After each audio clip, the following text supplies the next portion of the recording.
And now a warm welcome to Rabbi Dov Lipman, who will guide us through this week's Torah portion. Thanks for coming in. Great to be here. So, to begin, tell us about this weekly PARSHA. So the weekly Torah portion is the PARSHA of Chukat. It's actually packed, and I don't think we have time to deal with all the stories and the issues, and we don't. That's true.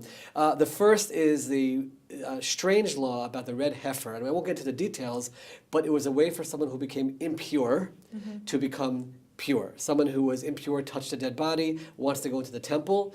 There's a special ceremony they have to go through. But what's fascinating about it is that the person who helps the person become pure becomes impure. It's a fascinating law where you're helping someone become pure, and by doing so, you become impure. That's the first part of the portion. Then as we continue in the Torah portion, we actually have the deaths of Miriam, who was the sister of Moses, and we have the death of Aaron, Moses' brother. And that's certainly a traumatic experience for the Jewish people. These are their leaders as they're going through the desert. And we also have the story of Moses and his brother Aaron actually sinning and not following exactly what they were commanded to do and being punished, not allowed to enter the land of Israel. And then finally, one other point, the people of Israel complain to God. They are attacked by serpents, and Moses is commanded to put a serpent on a staff, and the people are told to look up towards the sky, so to speak, follow the staff, and they'll be healed. And that's the basis for the medical symbol where we see the snake wrapped around, used all around the world, the snake wrapped around the staff. Okay. So portion covers a lot of different areas. Wow.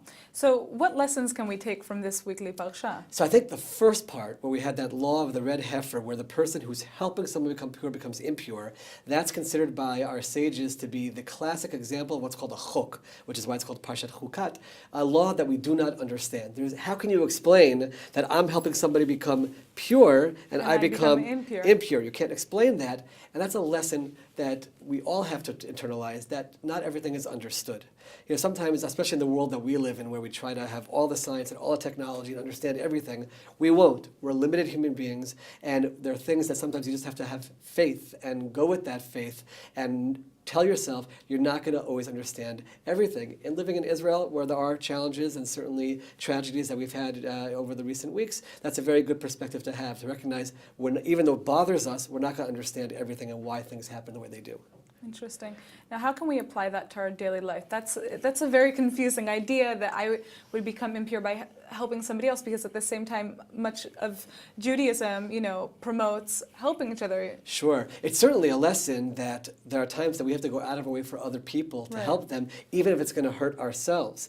That's a very powerful lesson, and very often that does happen. People put themselves in harm's way to help other people. We actually have here in Israel a young man who went to help in the story of Hallel in Kiryat Arba, and he was shot by actually a fellow Israeli in the process, just trying to help. But we have to be prepared to help people. That's number one. The idea of not understanding everything that happens is critical. But I also want to jump to the story of Moses for a moment, not going to the land of Israel, because I think this is a powerful lesson for all of us.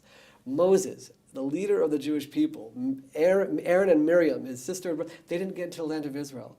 And we today, the two of us, are sitting here in a free, open land of Israel, which just reminds us of the incredible times that we're blessed to live in. And sometimes we take it for granted, and we don't, we have to pinch ourselves to realize this is actually happening. But to understand that Moses begs God later on in the Torah, please let me go in, and the answer was no, which on the one hand is quite sad, but magnifies the greatness of the times that we live in and how fortunate we are that we can actually live here. Absolutely. Well, we should continue to remember and appreciate the fact that we are here today. Absolutely. Thank you so much for coming in. Thank you. Shabbat shalom to everyone. Shabbat shalom.